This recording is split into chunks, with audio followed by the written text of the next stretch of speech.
Oke, baik. Assalamualaikum warahmatullahi wabarakatuh. Waalaikumsalam. Di wawancara kali ini saya akan mewawancarai Mbak Tiara, yaitu dia seorang atlet renang dan juga atlet atletik. Sebelum itu perkenalkan, nama saya Azri Rama Dava, NPM 212300013. Saya berasal dari PJKR 4A. Di video kali ini kita akan mengulas lebih dalam tentang Mbak Tiara. Dia adalah seorang atlet renang dan juga atletik yang sudah banyak menjuarai kejuaraan-kejuaraan yang telah diikuti. Oke, baik Mbak, bisa perkenalkan dulu untuk ke penonton. Oke, sebelumnya perkenalkan, nama saya Tiara Yuliana dari Prodi PJKR semester 8. Terus apa lagi Mas Dava untuk perkenalannya? Bisa diperkenalkan mulai dari asal usulnya dari mana, terus sekolahnya dulu gimana ya. Untuk sekolahnya dulu saya asalnya saya dari Brebes. Sekolah SD-nya kebetulan saya di desa saya sendiri di Luwung Gede, terus SMP-nya saya di Ketanggungan sebelah desa saya sendiri. Terus SMK di Kersana, kuliah di PGRI Semarang. Oh ya, berarti ini asalnya dari Brebes ya Pak? Iya. Nah, sebelum masuk ke topik tentang atletik ini, kenapa dulu kok bisa sekolah di sini Mbak, di Ubris gitu? Awalnya karena belum itu sih, pengennya di UNY terus malah nggak ikut terima, akhirnya di Ubris saja. Kebetulan dari yang menyarankan untuk ke Ubris, jadi kesini. Oh, gitu. Nah, ini langsung aja ke topik. Dulu dengar saya, terus tahu saya tuh Mbak Tiara pernah ikut lomba-lomba seperti atletik, renang, dan juga banyak sebagainya gitu ya Pak. Iya. Nah, itu awal mula kenapa kok bisa ikut terjun ke renang, atletik itu gimana Mbak? Itu awal mulanya kalau atletik sendiri emang dari SD saya udah menggeluti dan ikut lomba. Itu awal ya karena suka main, dari suka main itu lari saya itu kebetulan cepet. Oh, kenceng gitu ya. Jadi diikutkan oleh guru olahraga saya zaman saya SD itu, terus ikut lomba. Kebetulan lomba pertama aku pernah kepleset juga. Kepleset. Sampai ke Itu dis. atletik itu ya Pak? Iya, itu atletik. Untuk renangnya sendiri aku menggeluti renang itu dari SMK.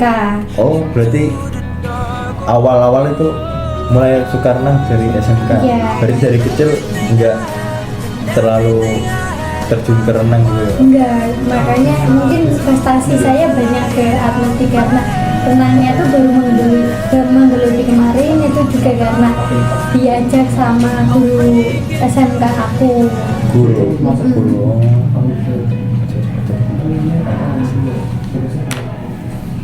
Nah, ini kan katanya banyak ada kayak mentornya atau enggak gitu Pak waktu SD dulu? Untuk pelatih atau mentornya sendiri? Iya, pelatih. Untuk pelatihnya itu SD itu belum ada, karena dulu cuma latihan ya. Kalau pas lomba itu juga kayaknya nggak ada latihan deh, ikut lomba cuma lomba aja gitu. Terus berarti panggilan dari sekolah gitu mencari. Ya kebetulan bapak aku juga kan di SD situ, jadi ya udahlah aku mau ikut lomba, terus akhirnya direkomendasikan buat ikut lomba sama guru SD itu. Dulu sering lari keliling itu kan, desaku kan kecil lah, di keliling desa itu aku biasanya sama cowok-cowok lah, finish pertama dari situ. Terus gitu. Dari situ aku Itu padahal ikut SD ya itu ya Pak? SD itu. Nah, terus setelah SD itu Mbak Tiara SMP atau gimana? Iya, SMP. Terus Nah, di SMP itu Mbak Tiara masih ikut atletik atau gimana Mbak? malah SMP ini mulai menjurus nih, karena udah mulai kelihatan dari SD itu juara terus kan ke kabupaten terus akhirnya pas SMP melanjutkan. Aku melanjutkan untuk SMP itu udah ikut latihan, cari-cari buat apa? Bekal. Cari pelatih gitu, akhirnya ikut latihan ke Brebes. Pas itu tuh klubnya di kotanya, aku di desa. Oh, berarti ada klub atau wadahnya sendiri. Alhamdulillahnya pas SMP ketemu wadahnya, akhirnya diarahkan sampai sekarang. Nah itu yang ngarahkan itu siapa? Awalnya aku cari-cari scroll dulu, zaman dulu tuh masih Facebook ya. Scroll Facebook, hashtag Facebooknya itu Atletik Brebes, terus nemu salah satu temen ada kelasku kelas 1, kelas itu aku kelas 8 berarti itu, terus nemu dari situ tak hubungi, terus ternyata boleh bergabung, akhirnya bergabung. Tentu pengalaman banyak sekali ya Mbak, mulai dari SD, SMP. Nah ini menjak ke SMA ini, SMA apa SMK Mbak? SMK. Oh di SMK. Di SMK juga sering mengikuti kegiatan itu ya? Karena kejuaraan atau itu. Iya, puncak emasku berarti dari SMP kelas 9 sampai 12 SMK. Itu puncak emasnya, sering ikut lomba nasional juga gitu. Di TLC dulu sering ke Semarang gitu. Oh berarti dari Brebes ke Semarang ya? Ke Semarang. Itu juga diantar sekolah gitu.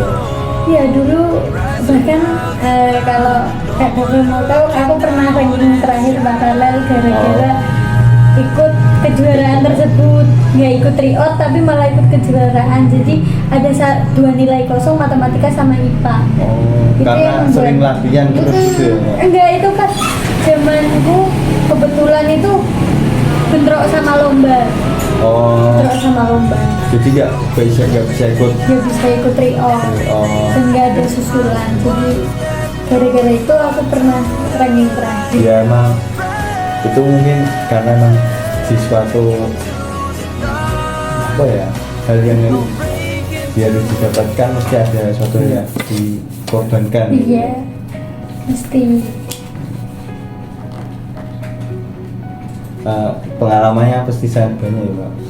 Alhamdulillah udah sampai ya nasional itu. Nasional. Nah ini kalau di tingkat mahasiswa itu gimana Pak? Kalau tingkat mahasiswa sendiri terakhir saya mengikuti Porsima, itu tingkat universitas. Sebelumnya itu kan saya angkatan corona. Pertama kali udah mau mengenal kuliah semester 2 atau 3 itu saya kena corona, akhirnya kayak bisa ikut perlombaan, terus perlombaan juga di off kan untuk olahraga, mungkin ada tapi online.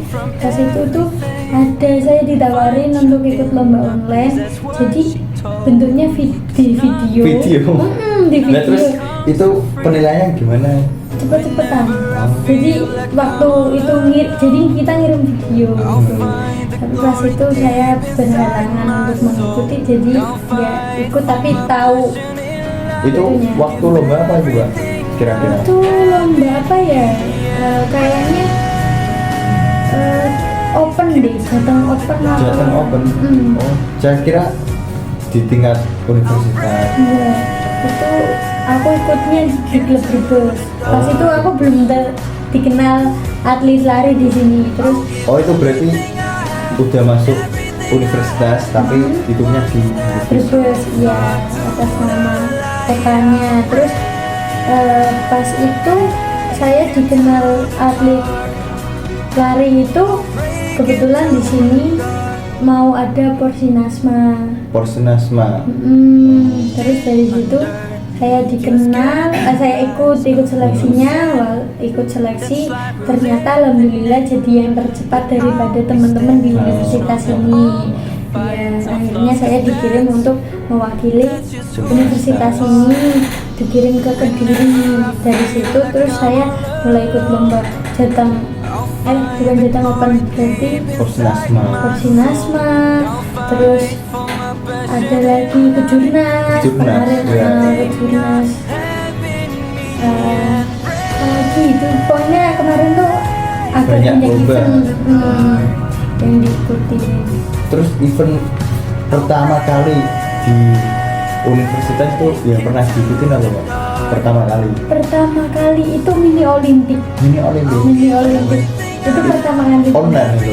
enggak, sebelum itu kita mini olimpik dulu, habis itu pas corona mini olimpik selesai corona, libur yang 1 minggu terus akhirnya Jadi 2 banyak tahun. ilmu. Iya. Jadi Iya. banyak. Oh berarti itu nggak sempat ada kejuaraannya gitu. Nggak Bagian sempat. hadiahnya juga. Belum sempat, itu malah pokoknya selesai itu terus disuruh Langsung libur. off semua. Uangnya ditransfer. Oh. Nah terus untuk lomba terakhir ini apa Mbak? Yang pernah diikuti? Untuk lomba terakhir ini kemarin barusan Korsima tingkat universitas. Itu yang disediakan dari BNU atau Iya. apa gitu? Iya, dari BEM Universitas sendiri mengadakan perlombaan seni dan olahraga. Terus kebetulan saya mewakili CCKR untuk di Korsima tersebut. Alhamdulillah dapat juara 1, itu lari 100 meter. Iya. Ini di atletik berarti Mbak Tiara cuma menekuni di lari 100 meter atau ada yang lain gitu ya? Sebenarnya itu saya di 100 meter lari sprint, cuma kebetulan zaman SMK aku malah dapat emasnya di lompat jauh. Lompat Jadi jauh? SMA itu Mbak? SMK ya. Oh SMK. Zaman SMK itu aku awalnya iseng-iseng Sing coba-coba gitu. coba-coba Iya. ikut 2 nomor 100 meter sama lari 100 Lompat. meter sama lompat. Iya. Nah itu malah lari dapat juara 1, terus lompat dapat juara 1, melanjutkan ke Rasidenan. Oh tingkat selanjutnya. Tingkat selanjutnya itu semuanya dapat juara 1 lagi, provinsi dapat juara 2 untuk lompat jauh, dapat juara 3 untuk lari 100 meter.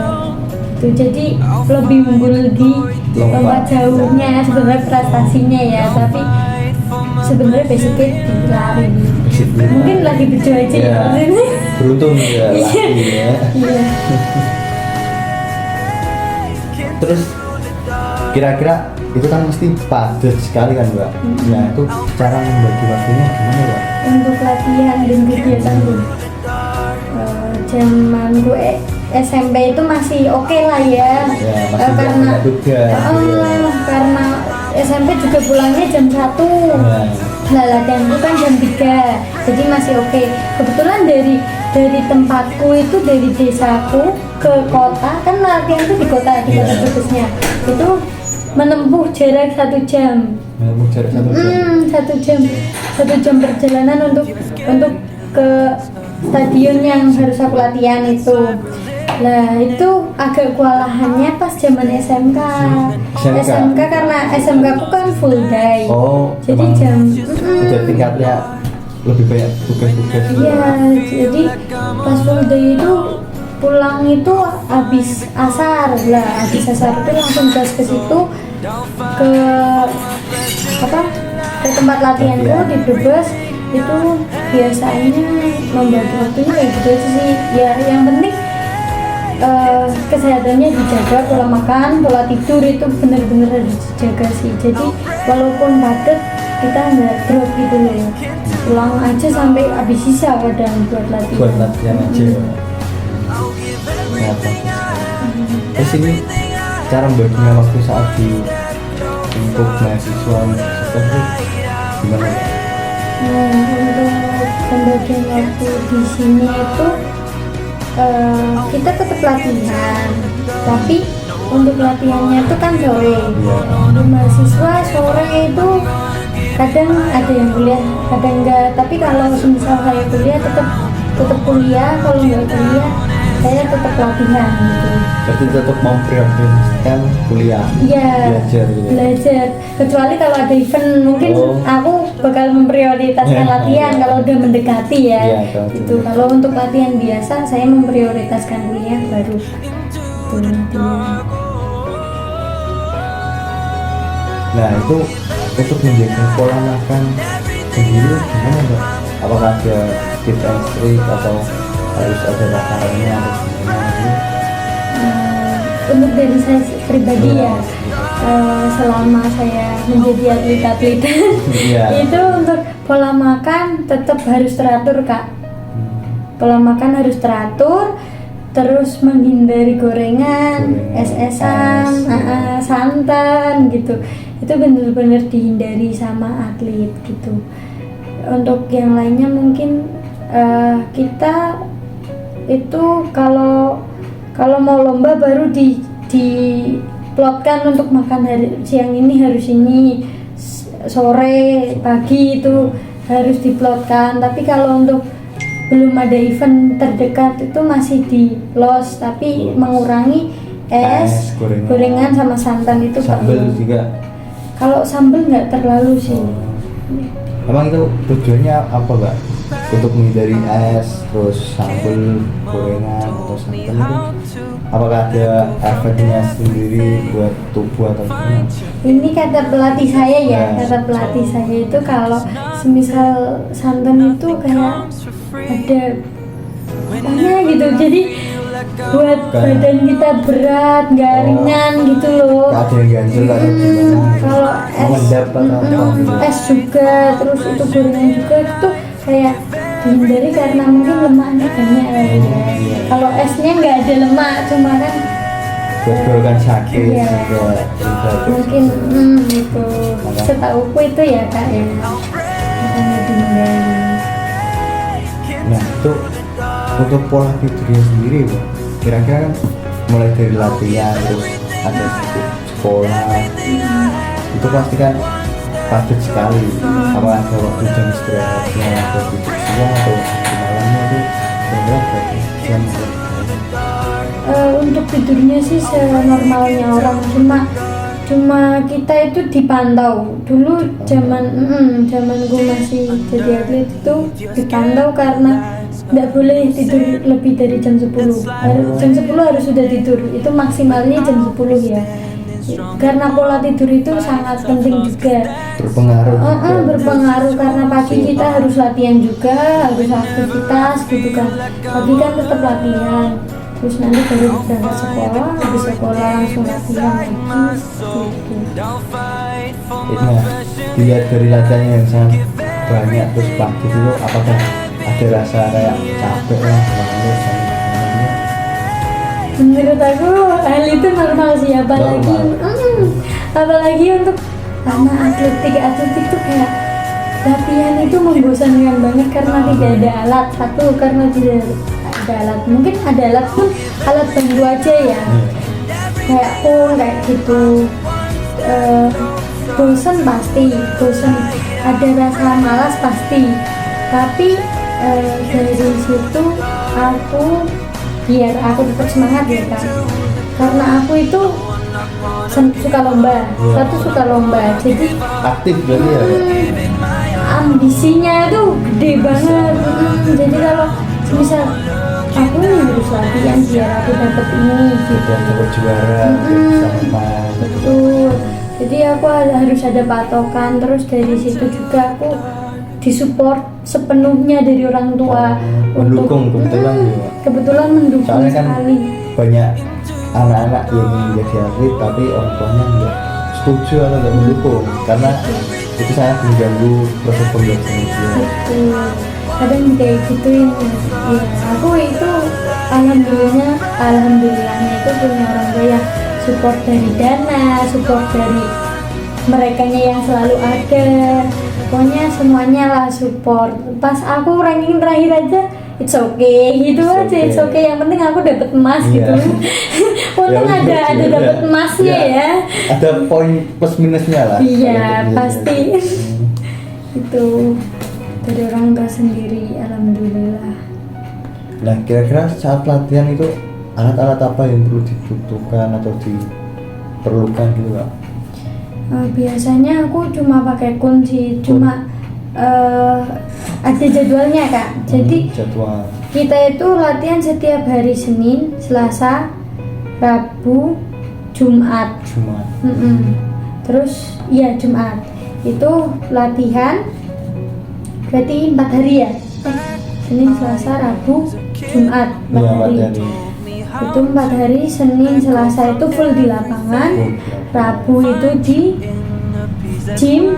Terus Jumat itu kita di pantai latihan. Jadi kita biar nggak bosan itu setiap Senin, Selasa itu ya emang di lapangan. Di pantai, kebetulan kan dekat pantai juga, jadi latihan di pantai sama gym. Untuk alatnya mungkin kalau di gym mungkin ya tersedia barbel terus dan lain-lain. Nah, kalau di lapangan sendiri apa enggak? Pun itu terus apa itu? Start block apa itu yang namanya? Yang tangga buat agility. Itu doang alatnya.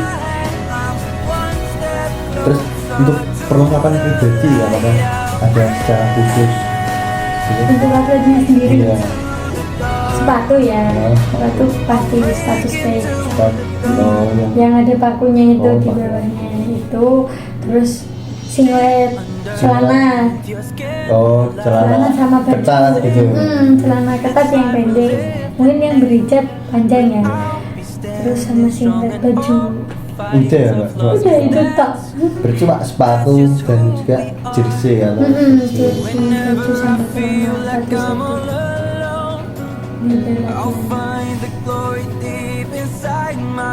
Nah, setelah mengikuti kejuaraan-kejuaraan itu, apakah ada kayak poin plus atau benefit yang didapatkan?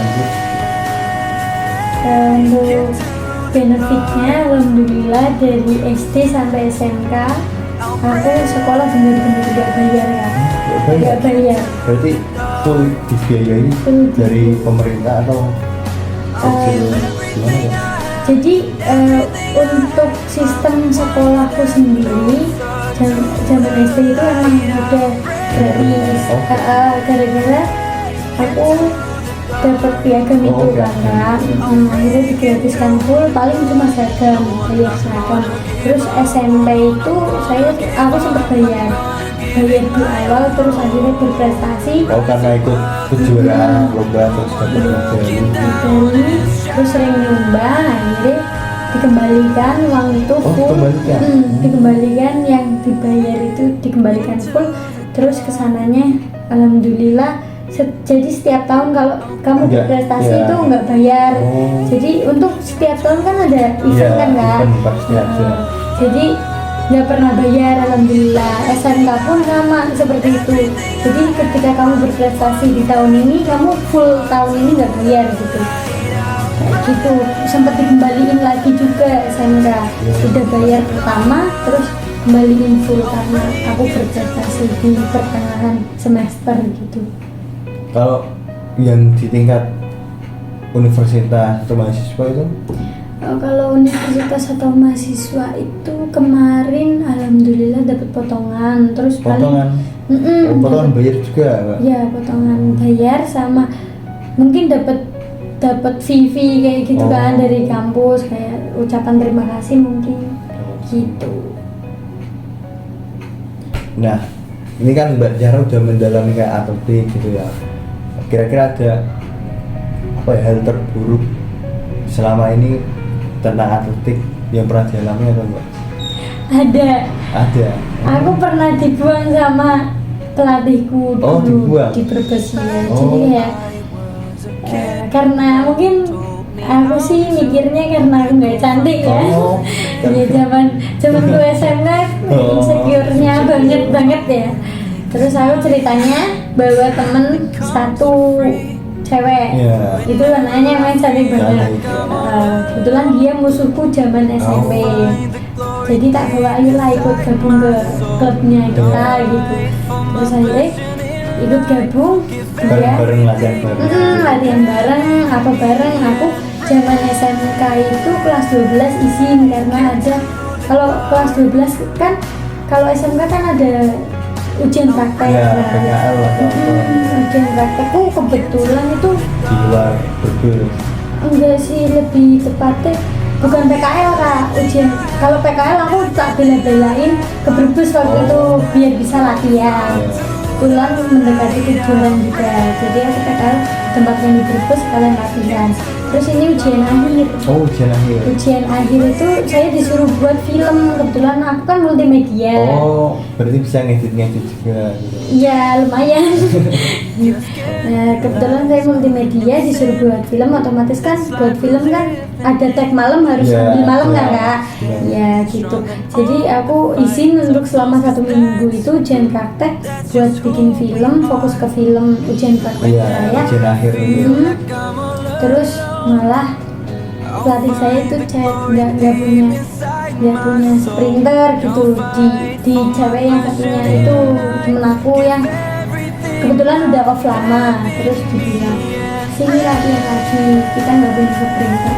Oh, Ya, itu yang padahal udah izin ya itu. iya, saya udah izin itu aja cuma 1 minggu.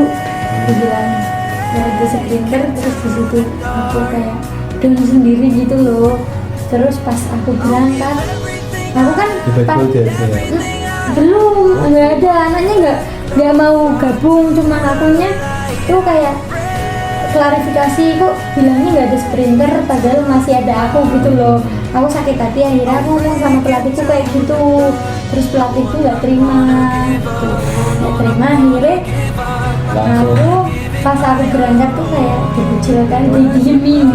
Akhirnya dari situ aku off, terus lanjut ke Semarang ketemu Pak Priyo.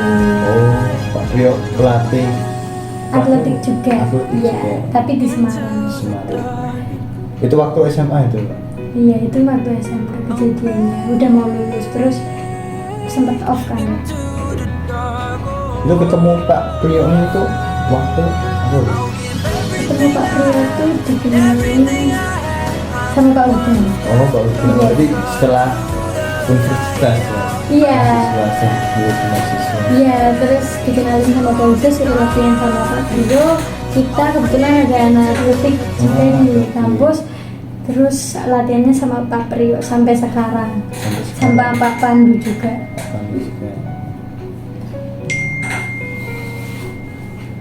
Nah, terus kira-kira hal tersenang yang pernah dialami karena menggeluti atau mendalami atletik itu apa, Mbak? Yang tersenang. Yang membuat aku senang Iya. banget ya.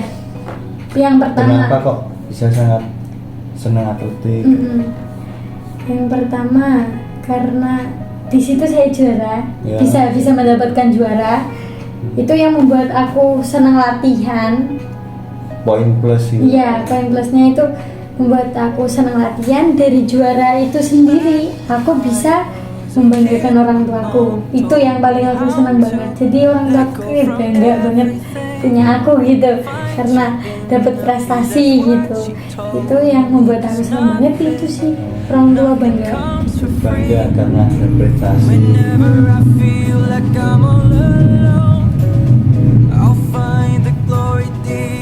Nah, oke, karena waktu sudah mencapai ini, mungkin cukup sekian ya, Mbak, untuk wawancaranya.